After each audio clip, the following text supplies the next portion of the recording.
नमस्कार, स्वागत है आप सभी का अपना एमपी। आप देख रहे हैं, आपके साथ मैं हूं पुनीत। और चलिए सीधे रुख करते हैं ब्रेकिंग स्टूडियो का। श्रद्धा मेरे साथ मौजूद है। श्रद्धा, ओवर टू यू। बिल्कुल पुनीत, और सबसे पहले अपना एमपी में अब हम बात करेंगे इस वक्त की 6 बड़ी खबरों की, जिस पर हमारी दिन भर नजर बनी रहेगी। और सबसे पहले बात करते हैं पाकिस्तान की कायराना करतूत की। घाटी में ऑपरेशन ऑल आउट जारी है। पुलवामा में हमारे जवानों ने एक आतंकी को ढेर कर दिया, जिसमें हमारे जवान भी शहीद हो गए। पीओके में चीन पाक के डैम प्रोजेक्ट के खिलाफ मुजफ्फराबाद में लोगों ने पाकिस्तान सरकार के खिलाफ नारेबाजी की। कानपुर पुलिस हत्याकांड की बात करें तो कानपुर पुलिस हत्याकांड का मास्टरमाइंड और हिस्ट्री शीटर विकास दुबे की तलाश लगातार जारी है। सूत्रों के हवाले से यह खबर है कि विकास दिल्ली एनसीआर में छिपा हो सकता है और आज दिल्ली में सरेंडर कर सकता है। बात कोरोना की करें तो देश भर में कोरोना मरीजों का आंकड़ा 7 लाख के पार तक पहुंच गया है। ज्योतिरादित्य सिंधिया के पीए को भी कोरोना हो गया है। प्रदेश की सियासत की बात करें तो सीएम शिवराज ने मंत्रियों के कामों के बंटवारे को लेकर कहा है कि अभी वर्कआउट करेंगे, फिर जल्द ही काम बांट देंगे। तो वहीं पूर्व सीएम कमलनाथ उपचुनाव से पहले मंदिरों में पहुंच रहे हैं और आज उन्होंने महाकाल के दर्शन के बाद उपचुनाव के प्रचार का शंखनाद भी कर दिया है। वहीं इस पर बीजेपी ने भी तंज कसने अब शुरू कर दिए हैं। तो ये बड़ी खबरें जिस पर लगातार हमारी नजर बनी हुई है। Over to you Puneet. बिल्कुल शुक्रिया श्रद्धा आपका। और जिन बड़ी खबरों का जिक्र आप कर रही थी उनमें एक खबर यह भी कि मंत्रिमंडल का बंटवारा होना, लेकिन इसमें वक्त लगेगा। तो शिवराज मंत्रिमंडल के बंटवारे में अभी वक्त लगने वाला है। इस बात को मुख्यमंत्री शिवराज सिंह चौहान ने भी कहा है। दरअसल दिल्ली में थे, दिल्ली से जब लौटे तो उन्होंने ये कहा कि अभी और वर्कआउट करूंगा। इस मुद्दे को लेकर उन्होंने कहा कि वर्कआउट करेंगे और उसके बाद इस पर बंटवारा किया जाएगा। विभागों के बंटवारे में देरी पर पूर्व मुख्यमंत्री कमलनाथ ने उज्जैन में थे तो उन पर तंज कसा और कहा कि यह सौदे की सरकार है, सौदे से मंत्रिमंडल बना और विभागों के बंटवारे पर भी सौदा हो रहा है। प्रदेश में करीब 100 दिन के बाद शिवराज सरकार के पहले मंत्रिमंडल का विस्तार 2 जुलाई को हुआ था। मंत्रिमंडल में 20 कैबिनेट और 8 राज्य मंत्रियों को शपथ दिलाई गई थी। इसके बाद कयास ये लगाए जा रहे थे कि इसी दिन देर रात तक मंत्रियों में विभागों का बंटवारा हो जाएगा। लेकिन अभी मुख्यमंत्री जब लौटे हैं, दिल्ली में थे, कई केंद्रीय नेताओं से उन्होंने चर्चा की, आला नेताओं से चर्चा की, बंटवारे विभागों के बंटवारे समेत और भी मुद्दे शामिल थे। जब लौटे तो उन्होंने कहा कि अभी वर्कआउट करना बाकी है और अभी वक्त लगेगा।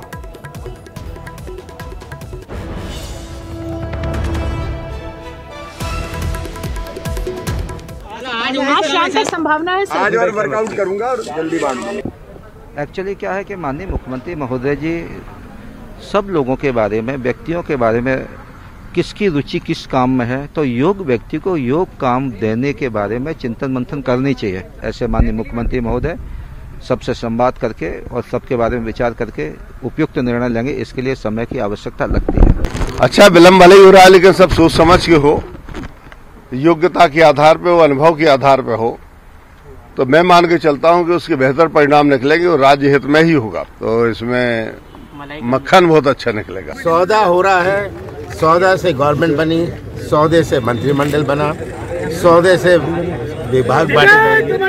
ये प्रदेश का हाल है। प्रदेश की जनता इसकी गवाह है और मुझे पूरा विश्वास है कि अपने प्रदेश की बोली वाली सरल समाज की जनता है। तो पूर्व मुख्यमंत्री कमलनाथ कह रहे हैं कि सौदा हो रहा है, सौदे की सरकार है, सौदे से विभागों का बंटवारा हो रहा है। यह बात उन्होंने उज्जैन में कही। उज्जैन में दरअसल पहुंचे थे बाबा महाकाल के दर्शन करने के लिए। सावन का महीना चल रहा है और यहां दर्शन करने के लिए पहुंचे, लेकिन दर्शन के बाद इस पर भी सियासत शुरू हो गई है। किस प्रकार की सियासत हो रही है ये देखिए, क्योंकि कमलनाथ ने महाकाल दर्शन करने के बाद चुनाव प्रचार का आगाज किया। अब इसको लेकर सियासत यह है कि सीएम शिवराज ने कह दिया कि चुनाव में जीत के लिए भगवान की कृपा के साथ जनता की कृपा की जरूरत होती है। तो मंत्री नरोत्तम मिश्रा ने तंज कसा और कहा कि भगवान को झूठ बोलने वाले कभी पसंद नहीं।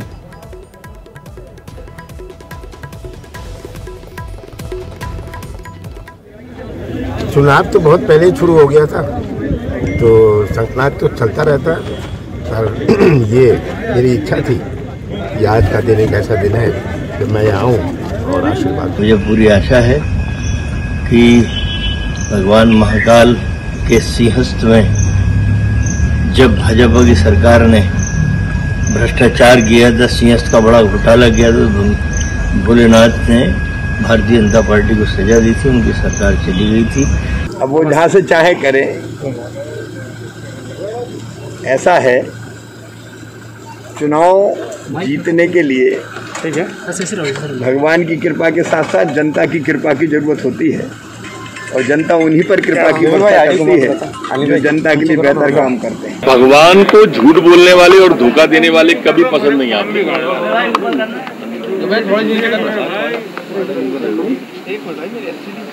पीताम्बरा पीठ से जब ये अध्यक्ष बन के आए थे माननीय कमलनाथ जी, तब इन्होंने शुरुआत की थी। महाकाल भी गए थे, पीताम्बरा पीठ भी गए थे, और दोनों में आशीर्वाद मिला। अल्पमत की सरकार बनी, तोड़ जोड़ से बनाई, अपना घर संभाल नहीं पाए। तो भगवान को मालूम है ये धोखा दिया इनने किसान को। बात करते हैं शत्रुघ्न सिन्हा की। शॉटगन के नाम से पहचानते हैं उनको, और बीजेपी में पहले रह चुके हैं, अभी कांग्रेस में हैं, और उन्होंने ट्वीट करके मध्य प्रदेश की सियासत में अपना कदम रख दिया है। और उन्होंने ट्वीट करके लिखा क्या है? उन्होंने कहा है कि मध्य प्रदेश में बीजेपी 3 खेमों में, 3 गुटों में बट गई है। कौन कौन से 3 गुट हैं? उन्होंने लिखा है कि एक महाराज, दूसरा नाराज और तीसरा शिवराज।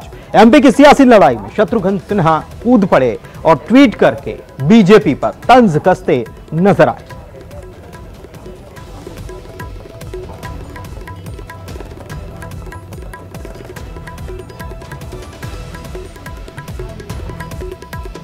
चलिए आगे बढ़ते हैं और बात करते हैं कांग्रेस के सर्वे की, जिस पर घमासान अंदर ही अंदर शुरू हो गया। दरअसल कमलनाथ ने उपचुनाव जो होना है उसको लेकर उन्होंने सर्वे कराने की बात कही कि सर्वे कराया जाएगा, और इस सर्वे को इसलिए कराया जाएगा ताकि योग्य प्रत्याशी को ढूंढा जा सके। लेकिन इस सर्वे पर सवाल खड़े हो गए। ग्वालियर चंबल के नेताओं की सर्वे के आधार पर आपत्ति है। स्थानीय नेताओं का आरोप है कि सर्वे में वोटरों से राय नहीं ली जा रही है। पार्टी के बड़े नेताओं की राय पर उम्मीदवारों के नामों का ऐलान। भिंड जिला पंचायत परिषद के महाराज सिंह तोमर ने आपत्ति उठाई। गोहद नगर कांग्रेस कमेटी के तहसील शाह ने भी इस पर सवाल उठाए हैं। तो सर्वे शुरू हुआ, लेकिन सर्वे पर घमासान भी शुरू हो गया।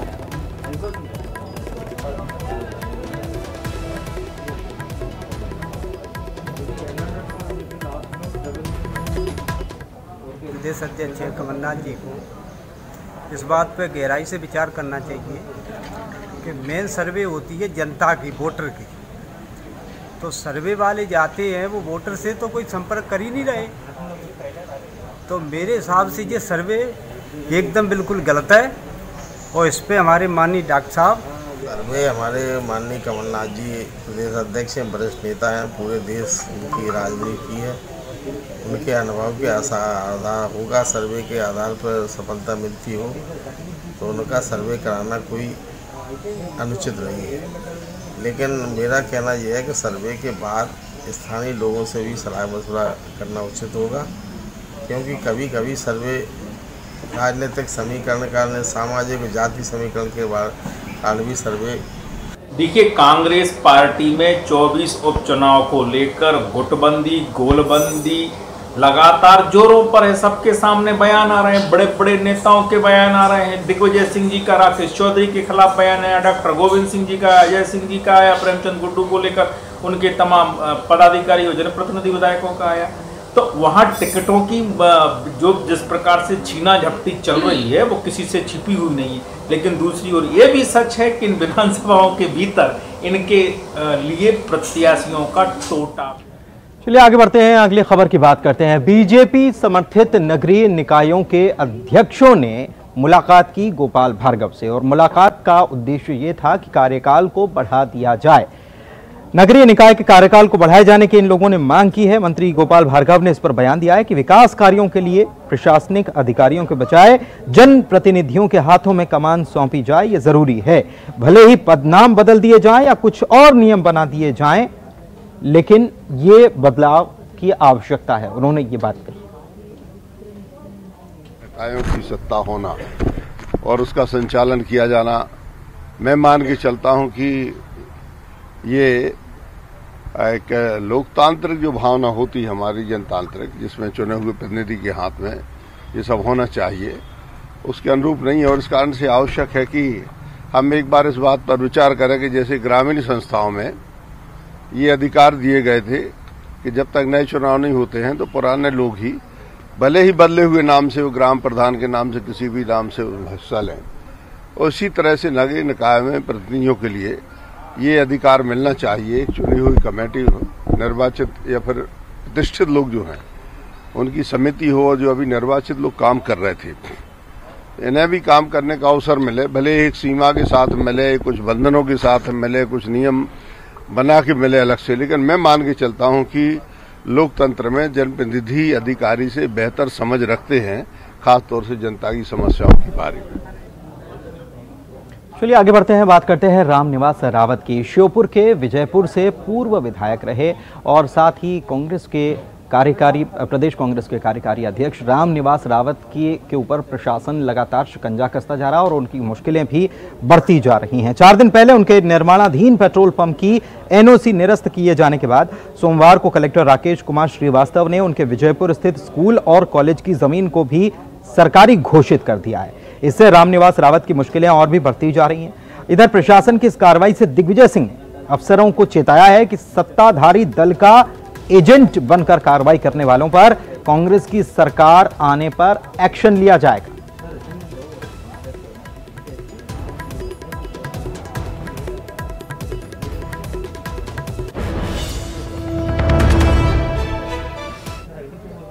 और चलिए आगे बढ़ते हैं और सीधे रुख करते हैं ब्रेकिंग स्टूडियो का। श्रद्धा हमारे साथ मौजूद हैं। श्रद्धा, ओवर टू यू। शुक्रिया पुनीत। और बड़ी खबर आपको बता दें, कोरोना मरीज के इलाज में लापरवाही पर अब सीएम सख्त हो गए हैं। मरीज को अस्पताल के बाहर छोड़ने का ये पूरा मामला है। सीएम ने दिए मजिस्ट्रियल जांच के आदेश। कोविड सेंटर है चिरायू अस्पताल।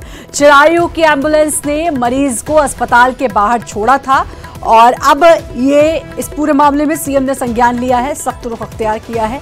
आपको बता दें कि चिरायू अस्पताल जो कि कोविड सेंटर है, लेकिन बावजूद उसके चिरायू अस्पताल की एम्बुलेंस ने मरीज को अस्पताल के बाहर छोड़ दिया था। ये मामला काफी बढ़ गया। उसके बाद मरीज को 2 घंटे बाद वापस 2 घंटे दूसरे अस्पताल में भर्ती कराया गया। उसके बाद वापस मरीज को लाने की बात की गई। तो ये पूरा मामला काफी बढ़ गया, इतना बड़ा कि सीएम ने इस पूरे मामले में संज्ञान लिया है। लेकिन ये चिंताजनक बात कि अगर अस्पताल इस तरीके से, खासकर कोविड सेंटर अगर इस तरीके से मरीजों के साथ व्यवहार करेगा तो फिर उनकी जान बचाने का जिम्मा कौन लेगा?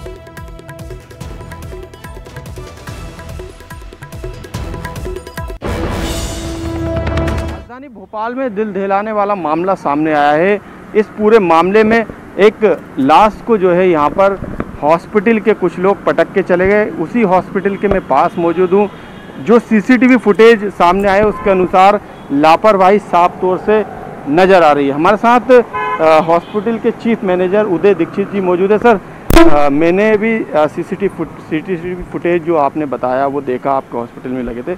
साफ तौर से 2 लोग आते हैं और उस बॉडी को नीचे ज़मीन पे रखने के बाद यहाँ से रवाना हो जाते। क्या पूरा मामला है, कब क्या क्या हुआ? श्री वाजिद अली जो कि 59 वर्ष के थे, हमारे यहाँ डायलिसिस के पेशेंट हैं पिछले 3-4 साल से। उनकी लगातार हफ्ते में 2 बार डायलिसिस होती है। फिजिकली थोड़ा कॉम्प्रोमाइज़ थे और 23 जून से यहाँ इस अस्पताल में भर्ती थे। इस दौरान उनका डायलिसिस भी हो रहा था। लेकिन उनको जो है, जो कि आम तौर पे डायलिसिस के पेशेंट्स को जो मेन तकलीफ़ होती है वो ब्रीदिंग की प्रॉब्लम होती है, क्योंकि पानी भर जाता है जब बॉडी में तो ब्रीदिंग की तकलीफ़ आती है, वो लंग्स में भी भरता है। तो उस ब्रीदिंग की तकलीफ़ से जो है वो भर्ती हुए थे। डॉक्टर आशीष जैन जो डीएम जो है चेस्ट हैं, वो उनका ट्रीटमेंट भी कर रहे थे। इस दौरान करीब 4 तारीख को ऐसा महसूस हुआ डॉक्टर आशीष जैन को कि इनका एक कोविड टेस्ट भी करा लेना चाहिए। तो हमने जो है इनका संडे के दिन सुबह जो है इनका सैंपल बंसल हॉस्पिटल भेजा और बंसल हॉस्पिटल से हमको 4 बजे संडे के दिन शाम को ये रिपोर्ट आई कि जो है इनका जो है कोविड पॉजिटिव है। इसके बाद में जो है उनको डायरेक्टली रिपोर्ट हमको नहीं आई, उनका जो बेटा था उसके पास में सीएमएचओ ऑफिस भोपाल से डायरेक्टली फ़ोन आया, क्योंकि वो दर्ज रहता है फॉर्म में कि आपके पेशेंट की जो है मरीज की रिपोर्ट जो है वो पॉजिटिव आई है।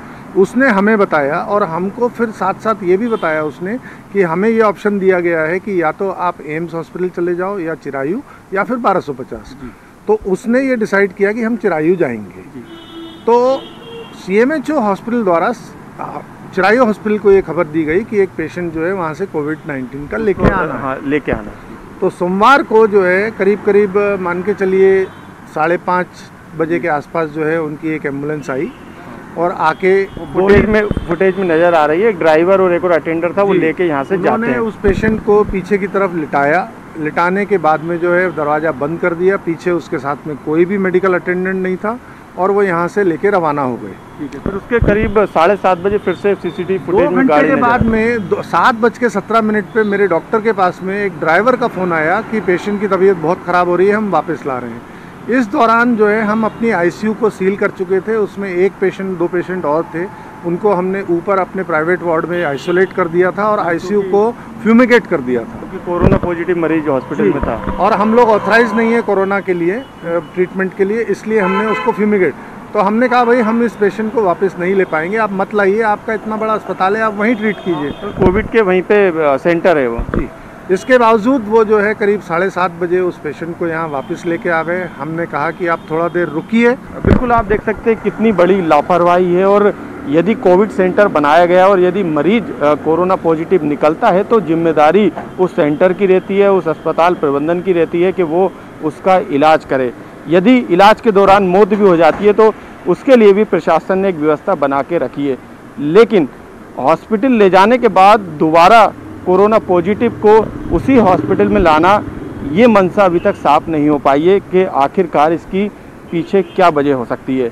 लेकिन लापरवाही है और यही कारण है कि अब प्रशासन ने इस पूरे मामले में जांच के आदेश दे दिए हैं। कैमरामैन खिलान सिंह के साथ मनोज राठौर, न्यूज़ 18 भोपाल। और वक्त एक छोटे से ब्रेक का जल्द हासिल।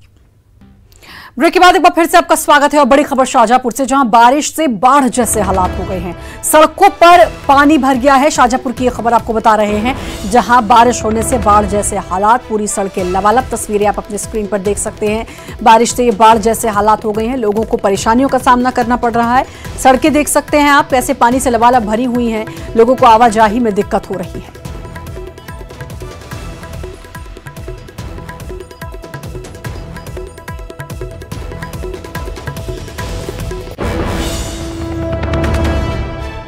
शाहजहांपुर, जहां बारिश होने से बाढ़ जैसे हालात और लोगों को आवाजाही में भी दिक्कत का सामना करना पड़ रहा है, सड़कों पर लबालब पानी।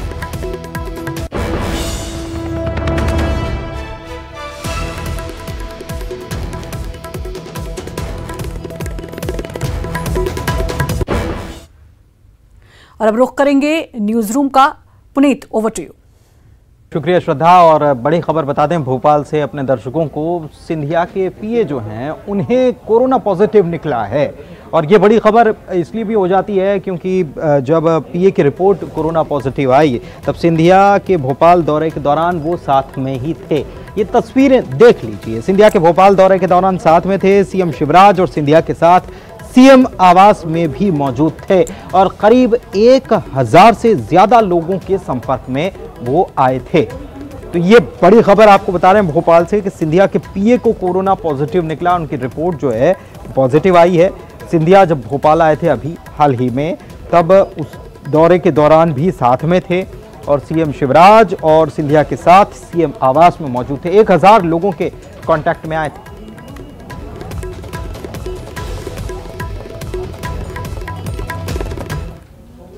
और इसी के साथ इस बुलेटिन में फिलहाल इतना ही। श्रद्धा ब्रेकिंग स्टूडियो से हमारे साथ मौजूद थी। श्रद्धा, आपका बहुत बहुत शुक्रिया। मुझे भी दीजिए इजाजत। नमस्कार।